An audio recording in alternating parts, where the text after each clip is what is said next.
Though politicians are human like the rest of us, when they're caught behaving badly, their antics make headlines. From vaping during Beetlejuice to unwanted physical contact, here are some of the worst examples of politicians misbehaving. In 2020, the Congress of Mexico City began meeting over Zoom in response to COVID-19. But as many bosses and teachers figured out with remote work, employees had their ways of pretending to show up. Congresswoman Valentina Guadarrama was reportedly one of these. Guadarrama was listening to a speech by Congressman Jorge Gavino when her screen froze. It turned out that Guadarrama had put up a photo of herself to make it seem like she was still there.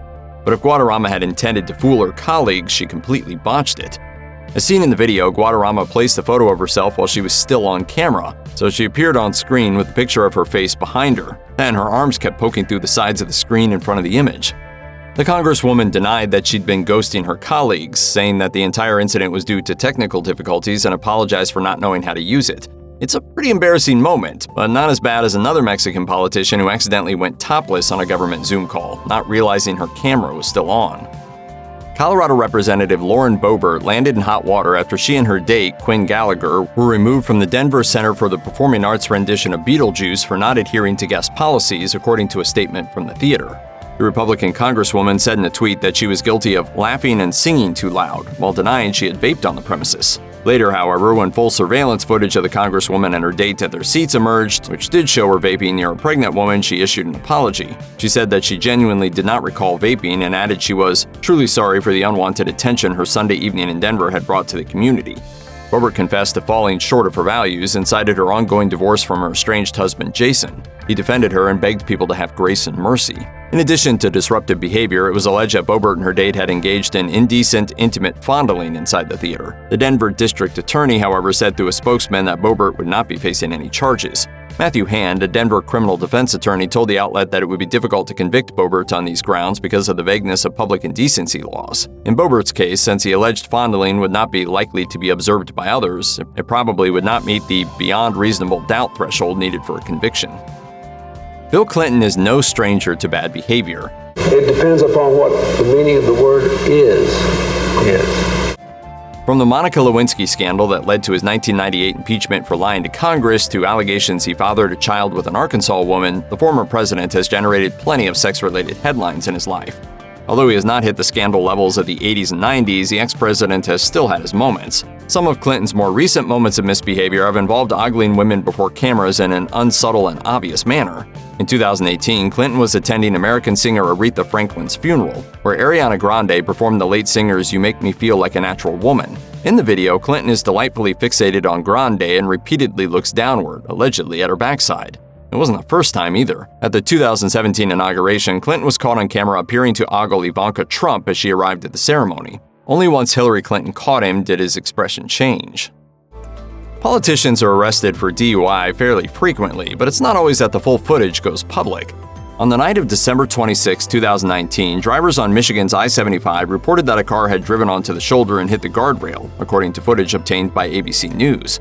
Police from nearby Auburn Hills arrived, where they found Michigan State Senator Rebekah Warren. They administered a field sobriety test, which Warren failed after she was unable to walk in a straight line. When she refused the breathalyzer, they arrested her. Despite being clearly inebriated and in no state to drive, Warren doubled down. According to footage taken from inside the police car, she appeared to ask for a reprieve based on her political office. The footage recorded her saying, "You don't understand, I'm elected, I'm a senator. People will be like, the senator got arrested. It's going to be like the senator from Ann Arbor's career is over. This is like career ending for me." Warren eventually pleaded guilty to reduced misdemeanor charges in return for 1 year of probation and community service, avoiding the harsher penalties of the state's super drunk law, which involves driving with a BAC of greater than .17. Under that law, she would have faced up to 6 months in prison, driver's license suspension, and community service. She also issued an apology, saying she took full responsibility for her actions and called the incident a stupid mistake. Warren's career in the state Senate did end, but because of term limits rather than her DUI. President Joe Biden is known for being a gaffe machine, and that is his own descriptor. And the kids used to come up and reach in the pool and rub my leg down so it was straight, and then watch the hair come back up again.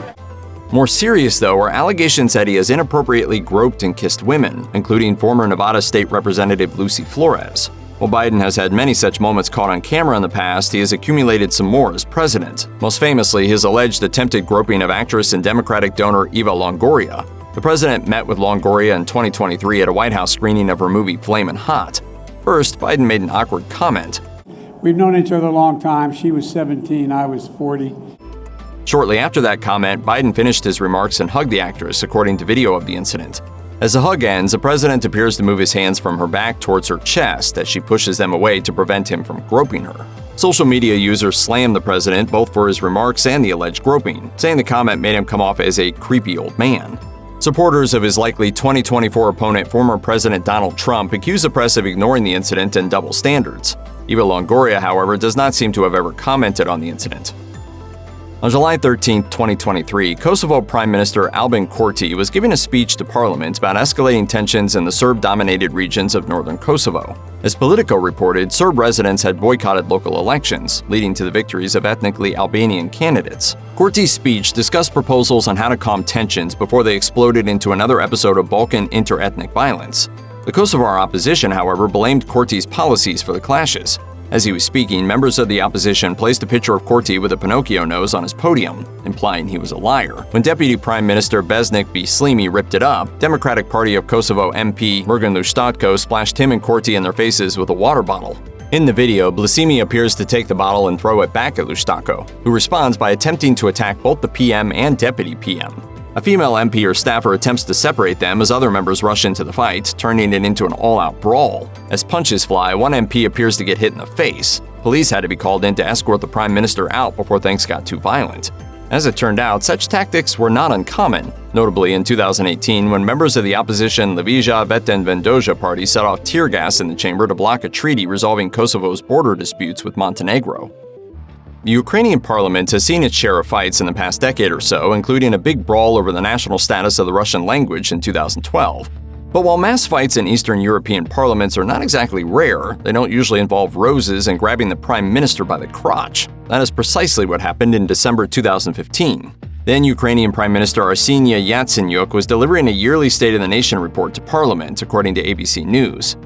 Another politician, Oleg Barna of ex-President Petro Poroshenko's European Solidarity Party, walked up to Yatsenyuk's podium with a bouquet of roses.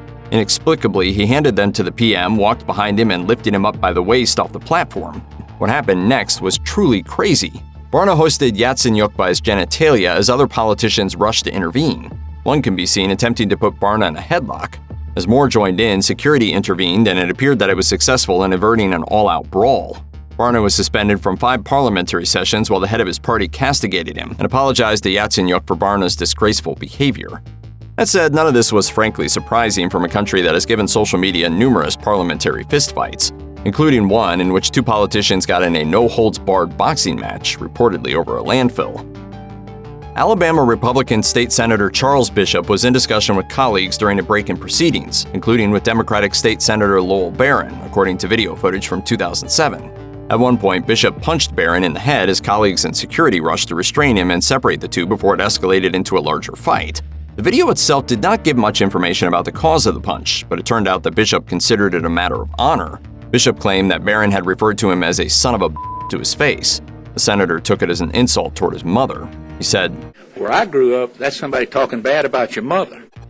After the incident, the state Senate weighed censoring Bishop and banning him from the day's remaining proceedings for his actions, but he left of his own accord. Bishop later issued a statement expressing regret for his actions, saying that's not the way grown men solve their problems. He did not, however, apologize to Barron for hitting him, suggesting that he felt his action was at least somewhat justified. Barron denied ever insulting Bishop or his mother, claiming that Bishop had sworn at him and attacked him while he was trying to leave the conversation. Fellow state senators said that regardless of who was at fault, it was a disgrace, with Republican Senator Jay Love calling it a black eye on the legislature and the Senate in particular.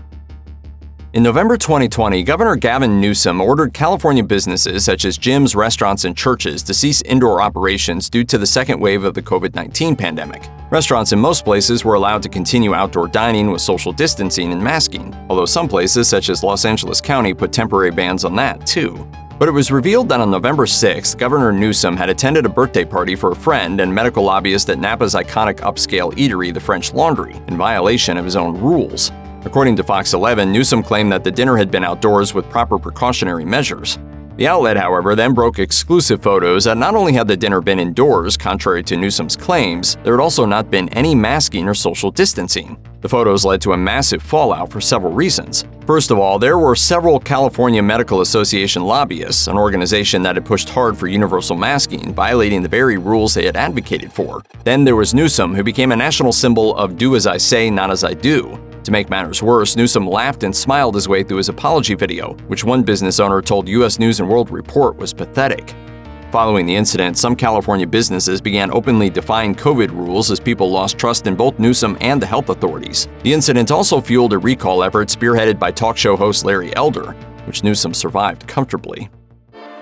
When former UK Prime Minister Boris Johnson resigned in July 2022, much of his unpopularity came from the fallout surrounding violations of his own COVID rules. In January 2022, a British cabinet report concluded that at least 12 parties had taken place at 10 Downing Street, Boris Johnson's official residence as PM, while the country was locked down due to COVID measures. During this time, gatherings of more than 2 were banned, and masking and social distancing measures were in place. When rumors of the parties surfaced in 2021, Johnson went into full denial mode. They know perfectly well. When I spoke in the Commons, I was saying what I believe sincerely to be true. First, he denied the parties had ever happened. Then, once photos started leaking and denial was no longer possible, he pivoted and said the gatherings had happened but followed all the rules. But ITV News published a series of exclusive photos that show Boris Johnson violating the rules. He and several aides were depicted closely together without masks, while the PM raised a glass of alcohol and a toast after making a speech. Just 8 days before, Johnson had imposed a strict lockdown on England in which people were only allowed to leave their homes for essential reasons. The episode, known as Partygate, caused Johnson's popularity to plunge despite apologies and a fine. A New York Times report noted that while his policy failures might have been more forgivable, his engagement in hypocrisy, which Hannah Arendt called the vice of vices, made him odious in the British public's eyes.